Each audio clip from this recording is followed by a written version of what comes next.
I thought that he was very compelling in the sense where I wasn't even sure if he was a villain. Like, I would be reading scenes where he's in it and I'm like, yeah, on page he seems like a normal dude, but on the other hand, why do I also feel like he's about to fuck shit up?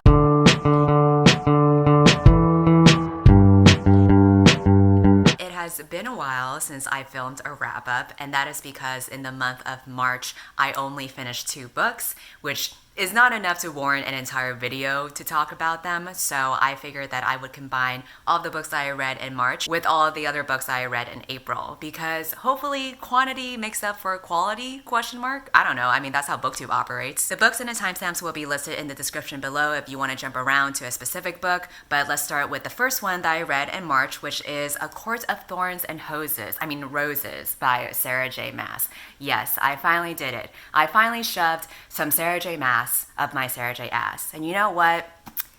It was painful, okay? My butthole hurts. This book took me forever to read. And that's basically why I only finished 2 books in March, because the bulk of that month was really spent dragging along through this book. How do I put this delicately? I wasn't feeling it, okay? I was not fucking feeling it. Farah, the main character, she was fucking feeling it, if you know what I mean. But for me, I wasn't. My pants were dry. Hers were not. But mine, stiff as a board. This is a fantasy retelling of Beauty and the Beast, but with fairies, which according to Katie is basically humans, but with magic and big dicks. But you know what? I didn't really see that many dicks. Maybe you see more in the sequel, but from this one, I feel like I barely saw any dicks. Maybe like just the tip. Just the tip. Just titties and Tamlin's tip. It is very contentious. The series, I mean, not Tamlin's tip. Well, I mean, it could be as well. I've heard mixed reviews about it. But for the series that I'm talking about, instead of going off track, I felt very lukewarm about it. People either hate it or love it. I'm right in the middle with just a slight bit of suffering. I already made a whole separate review video about it, so you can go check it out in the description box if you want. In that video, I go more into detail about my reactions to the characters and certain parts of the plot that I really did not enjoy. But to summarize it, I gave it 2 stars because I couldn't really say anything that I liked about it. I came into this book with an open mind. I feel like it's a very popular thing to just hate on big YA books, and I didn't want to be like that. I wanted to give it a fair chance, but honestly, it ain't for me. I didn't like the writing, I didn't care for the characters or romance, and I especially hated the villain. That was the worst villain I have ever fucking read, and I think it was really the reason why I bumped my rating down to 2 stars instead of a very generous 3, because that villain in particular felt like the manifestation of everything that was wrong with the book just put into one terrible character. So in my review video, I said that I was willing to give it another shot and move on to the sequel because I did hear that it gets better. And I said that I would give it a shot in June. However, I looked at the rest of the series that Sarah from the book Dragon Reads gave me, and I realized that the sequel is 600 pages long. What the fuck could happen in 600 pages? Why is this necessary? She is too thick for me. I am very intimidated. If it took me forever to read just the first book, I don't even know how my butthole can handle this one. I figured the only way I can get through this big girthy boy is if I read the book when I'm on a plane ride. So I've decided that I'm gonna read this book in July because I'll be flying out to Texas to visit my friend, and it'll just be easier and a lot faster for me to read it on that plane instead of trying to struggle through it during my daily life. Unfortunately, you'll have to wait an extra month. Sorry about that, but to make it up, I will vlog my experience and do another week in my life type of vlog and film my real-time reactions to it. So maybe that will make up for it. I don't know, we're compromising over here. After that, the next book that I read was The Leader Habit by Martin Lanik. This is a nonfiction book that gives you tips about forming good habits that will help you become a better leader, which is something that a few characters in your favorite YA books should be reading. Just saying. The author spotlights 22 different leadership abilities and then breaks them down into these small learnable practices, and then each of them also have 5-minute daily exercises that you can do to help start forming them into a habit. I thought that this book was really thorough, and when it comes to self-help books, books, I always have a preference for the books that actually give you actionable feedback to work off of instead of just philosophy. But I will say that even the philosophy itself, I still enjoy. I like the perspective that being a great leader is essentially being a person who has a strong foundation of good habits. And I also liked this one particular quote that was early on in the book. In the end, practice is the key. If you bought this book thinking you could improve your leadership skills just by reading it, I'm sorry to disappoint you. Reading this book won't make you a better leader unless you put the concepts into practice. Fucking calling me out. It really is true though, because I think so many people, especially non-readers, have this assumption that the more books you read, the smarter you are, which is so far from the truth because I've met so many fucking stupid people on Booktube. I'm just kidding, I just wanted to start drama. But really though, it really is true that it's one thing to read a self-help book, but it's another thing to actually apply it. I feel like I read a lot of career and nonfiction books, but I don't really end up following up to them because I'm still a dumb bitch. So I rated this book 4 stars. I thought it was thorough, I thought it was effective, and I think that this is the kind of book where you would want to reference to a couple times just because there's so many habits out there to keep learning and practicing. There's a few reasons why I'm not rating it 5 stars. The first one that comes to mind is that there's this quiz that tells you what kind of leadership style that you have, and I tabbed it right here. And this is the kind of quiz that you take to set out the foundation for which habits that you're gonna practice. And I felt like this quiz was a bit too shallow because, as you can see, it basically determines whether you're a people-oriented leader or a task-oriented leader. I think it's too simplistic to just box people into one category or the other. A lot of times people fall onto a spectrum, and I personally feel like I'm kind of in the middle between the two. So for a quiz that's gonna determine what habits you're gonna practice for the rest of the book, I do wish it were more in-depth instead of trying to box you into these simplistic traits. I also wanna note that this isn't exactly a good leadership book for you to read if you have not been in a leadership position yet. It's written more towards people who are already up there, but I do think that this book would have been much more effective if it included people who are trying to work their way up to leadership positions and are trying to practice those habits that will set up that foundation for them to get to that spot. If you're curious about which habit I tried to implement for this book, it was the habit where you record an estimate of how much time it takes for you to complete every task that you have to do for the day,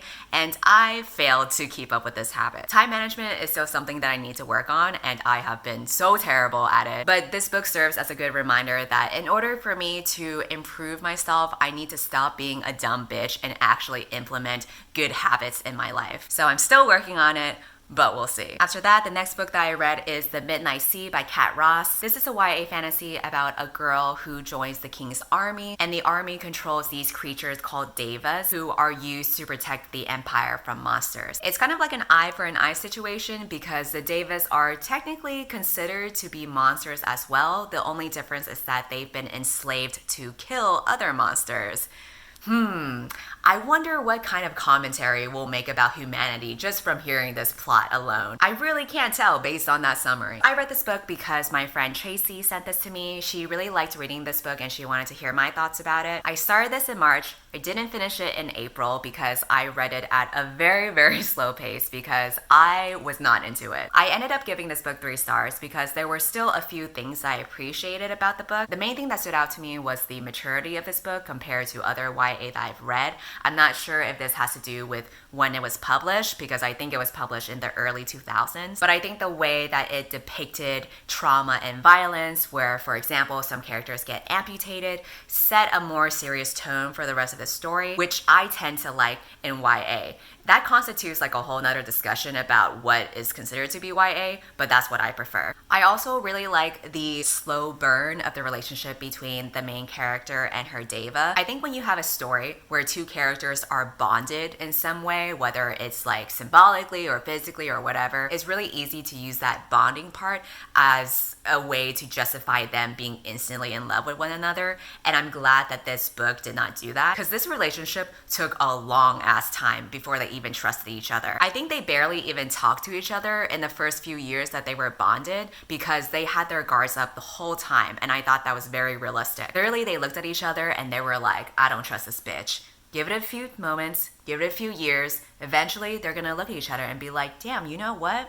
I actually would bang this person. Give me some of that diva flavor. And then the last thing that I want to point out that I liked about this book is the antagonist. I thought that he was very compelling in the sense where I wasn't even sure if he was a villain. Like, I would be reading scenes where he's in it and I'm like, yeah, on page he seems like a normal dude, but on the other hand, why do I also feel like he's about to fuck shit up? And I think seeing his progression into being a villain is what made the story more compelling, because the whole time I'm like, I can't trust this dude. Some shit's about to go down and he's about to go into berserk mode. Am I the only one who sees this? Is it just me? So those were the main parts that stood out to me. Regardless, I still gave it 3 stars. And the weird thing is, I didn't find problems with it necessarily, or even things that I disliked about it. I just subjectively didn't care for it. It took me a long time to get through the book because it was so slow. There was nothing really special or unique to me that made it stand out from other fantasy YA. I think the problem is the genre is so oversaturated now. For me to really enjoy a book of that genre, it needs to have something extra to it or something more. I don't know. It needs to have that oomph for it to stand out among the rest. I don't know what that oomph is, but that's for, the authors to figure out. So at this point, I would usually switch over to a nonfiction book, but by the time I finished The Midnight Sea, I needed to go on a trip to Miami, and I wanted to use that opportunity to read a really long book, which is why I picked up King of Scars by Leigh Bardugo. This is a fantasy YA about a king named Nikolai who has to deal with the aftermath of his country's civil war. This civil war originally happened in the Grisha trilogy. So this book is a spin-off that features some of the supporting characters from the original trilogy, like Nikolai and Zoya, as well as Nina from Six of Crows. So we got the King of Scars and we got the Queen of Waffles. Thank you to Tasha from Her Nose Stuck in a Book for sending this book to me, because you have made sure that I have read this book in time before the live show on Jordan Harvey's channel this Sunday on May 5th. So please check out Tasha's channel and also check out the live show that's happening this Sunday. I have talked about this book extensively in my Miami vlog where I filmed my real-time reactions to it, and I also talked about how I personally related to some parts of Nikolai's character. So if you're interested in hearing more about that, you can check out the vlog. But to summarize it, I found myself being pleasantly surprised that I actually enjoyed this book, and I rated it 4 stars. And I think it was a combination of a few things. It was the fact that I came into this book with very low expectations, having heard mixed reviews about it, and then the other part was that I was literally dying on my work trip. So some combination of those things made it the perfect setting for me to read this book. As you all know, I hated the Grisha trilogy when I read it, and I did not care for Nikolai and Zoya in the original books. But finally seeing them at the forefront and center with their own book, as well as much better writing from Leigh Bardugo, has made them a lot more compelling for me to read. It's not as good as Six of Crows, but it has the same sharp dialogue and it has the same character development through background stories that I've enjoyed from that duology. And I will say that what it has done better than Six of Crows is actually Nina's character development. Her story arc is a lot better in King of Scars, because even though in Six of Crows she was still fun to read, what I've noticed is that her narrative mostly revolved around her relationship with another man. And I liked reading about that relationship. Like, I ship those two. But what I'm realizing from reading this book is that by focusing more on herself as an individual, you can really see how she shines as her own hero in her own story. So internally, she's fighting her own inner conflicts, while externally, she's fighting to save women from being raped or forced into pregnancy. And the other characters that are with her throughout this journey are women as well. And that's the kind of shit that I like to see. That's how you take a good character and boost her to a whole nother level. Not revolved around another male character, but revolved around what she wants to do as a person and her own goals and life aspirations. And that was really the most surprising thing to me about this book, because even though the summary and the title itself seems to focus on the male character, it largely revolved around women's stories and the themes of having rights to their own bodies. So whether that's Nina saving other women from being forced into pregnancies, or Zoya's background story of being married off when she was a child, things like that made it an unexpected theme that was a huge plus for me. I do think that it might be why people might have been disappointed with King of Scars, because you would expect to read more about Nikolai and you would expect him to be the star of the show. So you could argue that the two female characters kind of stole that spotlight, but I ain't complaining. I'll take it. I like reading about female characters, so no complaints for me.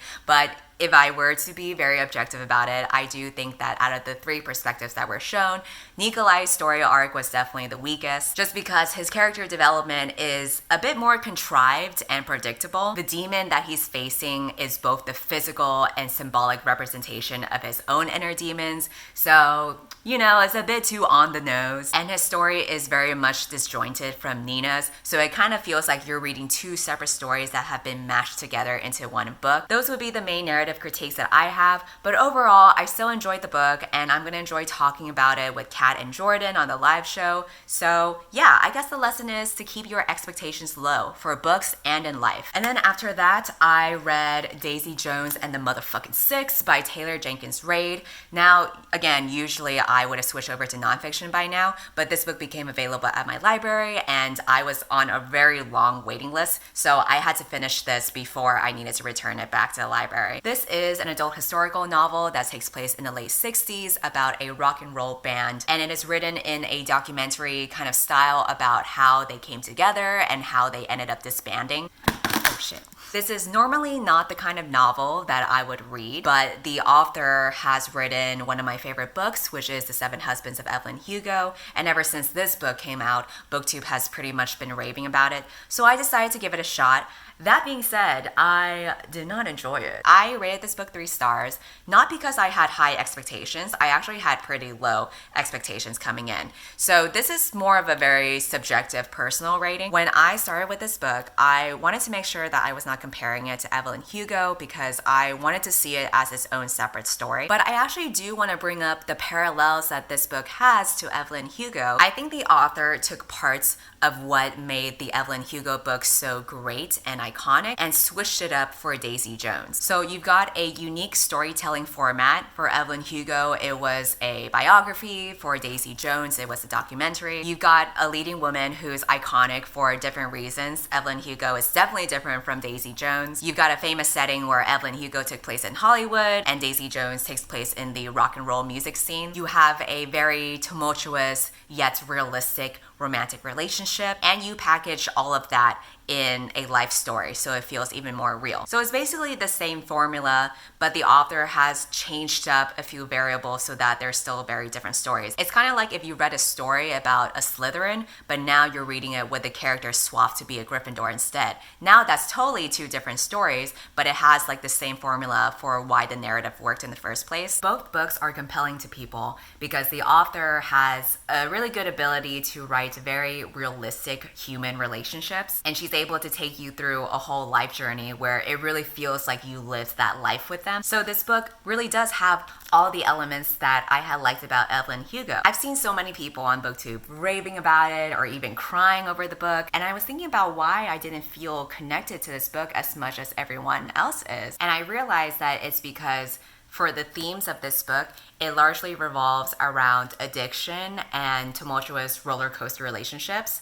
And I've realized that the way that I've grown up and the experiences that I've had throughout my life, I've learned to kind of mentally block out those things as an act of self-preservation. I've learned to not engage with those things because it's just not healthy for me. And I think that's why there was a disconnect. One of my best friends is dealing with drugs and alcohol addiction, which is similar to the characters from Daisy Jones. And I have spent a really long time trying to help him out, but when a person in your life is very addicted to something, there's only so much that you can do, and you can't just give up your whole life to try to save that person if they're not going to save themselves. So even though I'm still friends with that person, we unfortunately don't really talk as much anymore because he gets so caught up in his own stuff while I'm trying to live my life. And on top of that, he also is in a very tumultuous relationship with one of my other friends where they are in a very similar roller coaster relationship that Daisy Jones and the other characters in. Daisy Jones is always in conflict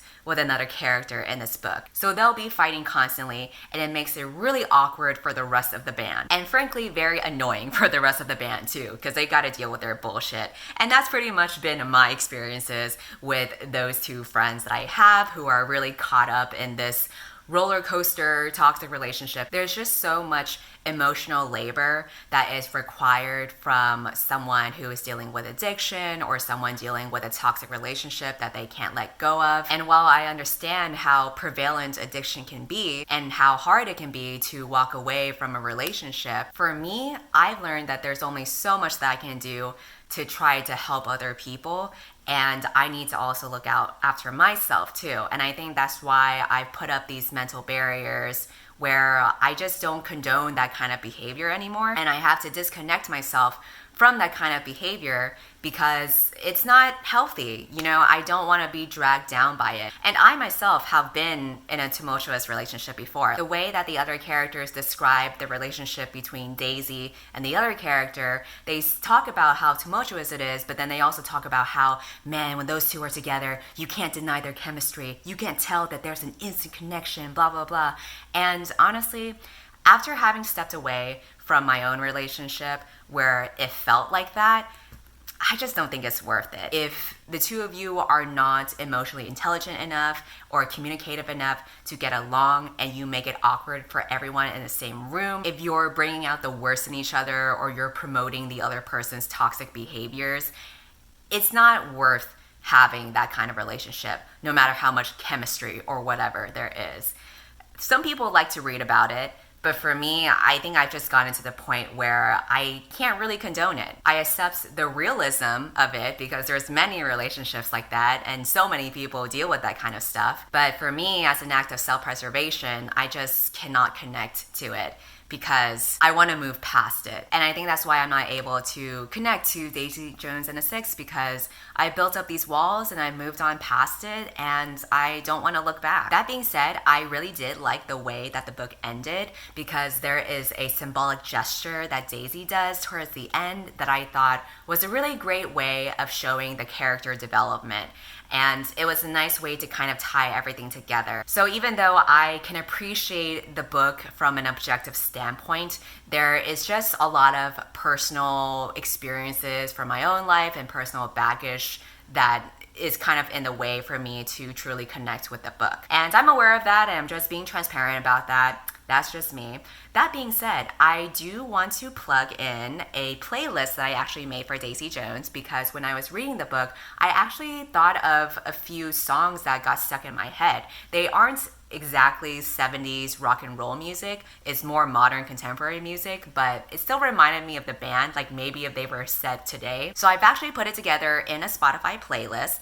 And along with that, I also have a few other playlists for other books I've made before, like Evelyn Hugo and Vicious by V.E. Schwab. I'm also working on a playlist of all of the music that I've put in my vlogs and in my videos because some people have requested that. So all the Spotify links will be listed down below. And I have a few other books that I still need to talk about for the rest of April, but I actually gotta go to work, so I will be back. Bye. Okay, I'm back. Obviously, some time has passed since I last filmed the video. I was supposed to film it like right after I came back from work, but obviously I got lazy. Since then, I have read more books and I have rebleached my hair and I've also shaved it because I like to continue confusing people about my sexuality. I also got a message on my Curious Cat. Someone sent me a message saying, have you considered a coffee donation system? I would love to drop a couple of dollars your way every once in a while, and I think so with some other people.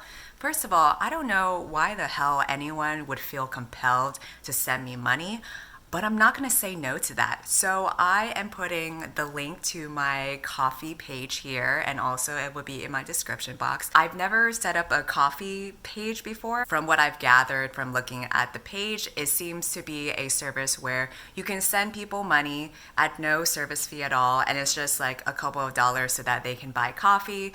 But as you guys know, I don't really buy anything. I also don't drink coffee. So if you do send me money, it's really just going to go to my student loans. Very unsexy thing, I know. And if you do send me money, you will get nothing back in return whatsoever, because this ain't Patreon. I don't gotta do shit. It boggles my mind that some people actually want to do this. One of my coworkers who knows about my YouTube channel says that there are some people who go on Twitch and literally everyone who's watching will send them money as they stream. And I'm just like, what? Why? I mean, I'm not gonna say no, but why? Anyway, let's talk about the rest of the books that I read in April. After I read Daisy Jones, I read What Works for Women at Work. This is a nonfiction business book that kind of acts as a guide for how to navigate through office politics as a woman. They have also conducted interviews with over 127 women, and half of them were people of color, in order to create a comprehensive toolkit. First of all, I give props to them for making sure to include women of color and dedicating chapters to women of color, as well as being very thorough and transparent with how they conducted the interviews and the demographics of the people that they interviewed. So they were very thorough and detail-oriented when they put together these interviews and this research. I also want to commend them for pointing out the flaws in other career books that typically try to give advice for women in a way that reduces their femininity or kind of blames them for being too feminine. A lot of common advice for working women involves them trying to make women act more masculine in order to be what society considers to be a great leader, because we often associate masculine traits with leadership. And the authors were emphasizing that it's not just important to point out the issues that are going on in the workplace, but it's also important to create an action plan for that as well. So when I started reading this book, I was pretty hopeful going in because, like I said before, I like nonfiction books that provide actionable advice for you. That being said, I rated this 3 stars because I think that it was very heavy on the research, which was great, but it barely really touched upon solutions. If you're gonna promise solutions in the beginning of the book and in the title itself, that's what I expect. I expect at least like an equal amount of problems and solutions, but I feel like we barely got anything. I feel like we got just the tip. No, I'm not gonna make that joke here. And the solutions are very quick bullet points as listed out here. So it's really barely anything. And I mean, if you've already put a lot of thought and time into research for the issues and interviewed women about those issues, surely you can apply the same amount of effort into what solutions have worked for women.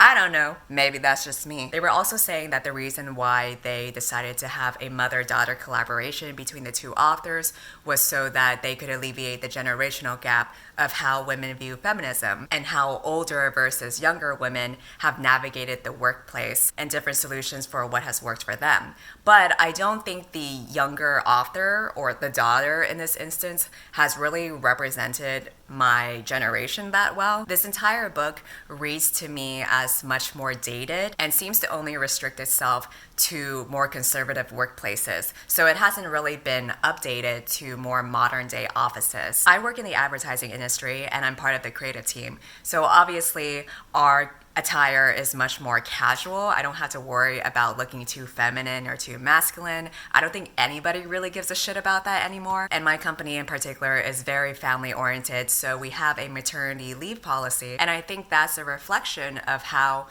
startups and modern day offices and agencies have made strides in being able to accept more women in terms of their work policies and their attire.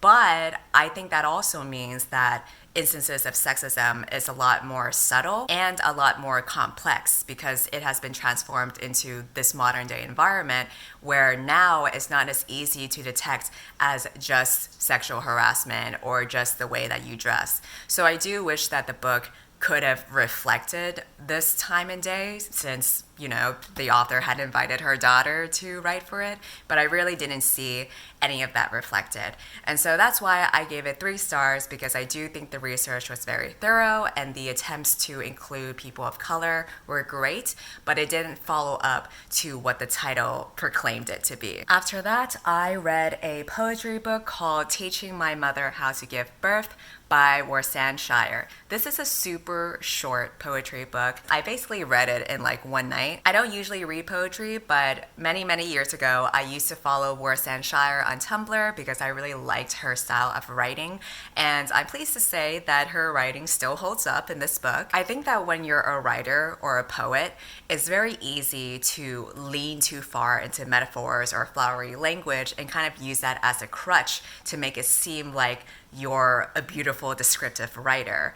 And I think that Worcestershire does lean a lot into metaphors, but I feel like she is an expert at it, where it feels more purposeful and sophisticated rather than amateur. Like when she puts together a bunch of metaphors, it's not to just shit out flowery language, it's more so to make the narrative feel more intimate, especially because a lot of the themes that she explores throughout this book revolve around feminism and war and immigration. So I rated this 4 stars. I didn't rate it 5 because I think I'm reserving 5 stars for books that have like really personally impacted me, and that just was not the case for this book. But I think compared to other poets that I've read, like Ruby Kaur and Rudy Francisco, Worcestershire is the most sophisticated and mature poet that I have read so far. Objectively speaking, I think her strongest poem in this book is called Conversations About Home at the Deportation Center, where it's basically paragraphs of her just talking about her experience with immigration. Objectively speaking, that is the best poem. But for this review, I want to read out loud my personal favorite poem, and it's called Ugly. I'm not going to read the whole thing, just certain excerpts to give you an idea of what the poem is about. Your daughter is ugly. She knows loss intimately, carries whole cities in her belly. You are her mother. Why did you not warn her, hold her like a rotting boat, and tell her that men will not love her if she is covered in continents, if her teeth are small colonies, if her stomach is an island, if her thighs are borders? What man wants to lie down and watch the world burn in his bedroom? Your daughter's face is a small riot. Her hands are a civil war, a refugee camp behind each ear, a body littered with ugly things. But God, doesn't she wear the world well? I love this poem because we need more ugly people representation. My interpretation of this poem is that this daughter has experienced so many hardships in the world that have turned her ugly, but it's also what turned her into such a strong, powerful woman. And you know what? I just fuck with that, okay? I fuck with that. So those are all of the books that I have finished in the months of March and April, but right now I am reading Her Body and Other Parties. I don't know if I will finish this before the end of April, but if I do, I will just insert a clip from Future Cindy to give her general impressions of the book. But if I don't finish this book in time, I'll just roll it over to my next wrap up, which is a good segue for all the books I'm going to read in May. I will hopefully be posting this video on May 1st, which is the start of the Asian Readathon. I did share what my TBR was going to be in my Asian Readathon announcement video, but I do want to update that a few things have changed. I still plan on reading The Gilded Wolves, The Boat SBS, Girls of Paper and Fire, and 1,000 Beginnings and Endings. But I have tweaked my TBR a little bit where I will not be planning on reading Haruki Murakami anytime soon, and that's just because from what I've heard of how he writes women, it just doesn't sound like my thing. You know what I mean? I really don't think I'll like his book, so instead of doing that in May, I'm going to switch out his book for Sweet Bean Paste, which is by another male Japanese author and is also originally translated from Japanese, so it still fulfills the same challenges. I am also going to add The Astonishing Color of After on my TBR because Rachel Marie is having a book club for the month of May, and that's her chosen book, so I'm going to be co-hosting on her live show. And I also added I Am Afraid of Men because it's a short book and it's been on my TBR for a while, so I figured I might as well just read it for the month of May. That's my new updated TBR for the Asian Readathon, and if I somehow miraculously finish all of those books, I have another book on my TBR called Wa, The Essence of Japanese Design, but that's pretty much on my last priority for my TBR because that book is written by 2 white authors. I'm prioritizing own voices before I get to that, but I still want to read it because I want to read more design books, and also I just love it when white people teach me about Asian culture. I gotta make sure my TBR is not that diverse, you know what I mean? Before I end this video, I owe some small Booktuber shoutouts. What I like to do is for every 1,000 subscribers that I hit, I kind of pay it forward back to the community by shouting out a small Booktuber who has less than 1,000 subscribers. So last time I did this, I had 24K, I now have 27K. I don't know how the fuck that happened, but that means I owe 3 shoutouts. The first shoutout that I'm gonna do is Angela from Blonde Books. Angela's channel is great because she is a huge advocate for more representation for disability and chronic illness in books. She's actually the reason why I plan on someday reading A Curse So Dark and Lonely, because I normally would never even consider another Beauty and the Beast retelling. I think it's so oversaturated. But then I found out through her videos that the main character actually has cerebral palsy, and the way that the author has handled those themes and that type of representation adds a lot more depth to the story. She also has an entire video dedicated to disability and chronic illness representation in books, and overall she is an eloquent speaker and I dig her cause, so check her out. The next booktuber I want to shout out is Chris from Bread and Books. She is an Asian Canadian booktuber and I love her whole look. I love the way that she edits her thumbnails. I love her fashion. I love her makeup. She just has this whole aesthetic down that I really appreciate. If you are participating in the Asian Readathon and you're looking for some very quick and light and easy reads, she has an entire video dedicated to introducing you to light novels, which are very short Japanese novels that many anime and movies make adaptations out of. So check her out if you want to support more Asian booktubers. Please don't let me be the only Asian booktuber you watch, because that's fucking sad. And then the last booktuber that I want to recommend is Amber Dior. I have been watching her for a while now and she is pretty great. She does a variety of booktube videos like Read With Me vlogs and unboxings and reaction videos, but there is one set of videos that are my particular favorite from her. It's these videos where she reads out loud her Jonas Brothers fanfiction, and there was so much of it that she wrote that she had to split that shit into 2 parts. It's super funny to watch, so if you are interested in any of the things that I've described for those 3 booktubers, check them out. I will list them in the description. And that's pretty much it. Don't forget to unsubscribe from my channel and subscribe to theirs instead. Goodbye.